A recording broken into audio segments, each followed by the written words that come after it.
Fils et du Saint-Esprit. Amen. De l'Évangile de Jésus-Christ selon saint Luc au chapitre 14, au verset 12 à 14. En ce temps-là, Jésus disait au chef des pharisiens qu'il avait invité: « Quand tu donnes un déjeuner ou un dîner, n'invite pas tes amis, ni tes frères, ni tes parents, ni des riches voisins. Sinon, eux aussi te rendraient l'invitation et ce serait pour toi un don en retour. Au contraire, quand tu donnes une réception, invite des pauvres, des expropriés, des boiteux, des aveugles. Heureux seras-tu parce qu'ils n'ont rien à te donner en retour. Cela te sera rendu à la résurrection des justes. » Acclamons la parole de Dieu. Louange à toi, Seigneur Jésus.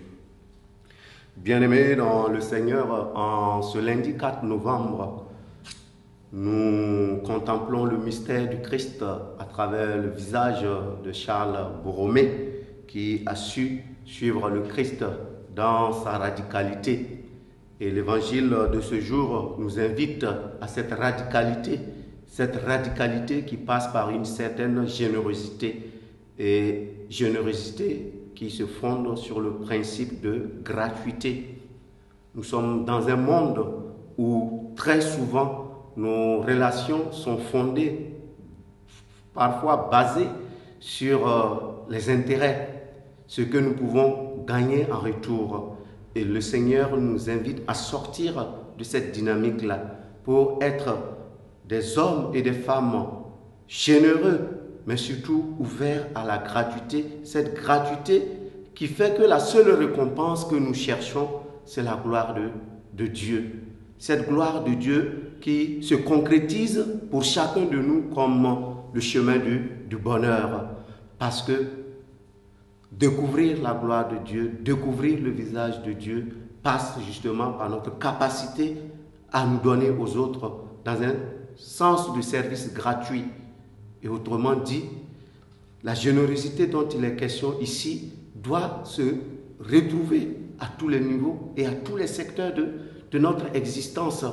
Et c'est dans ce sens-là que l'Évangile nous interpelle.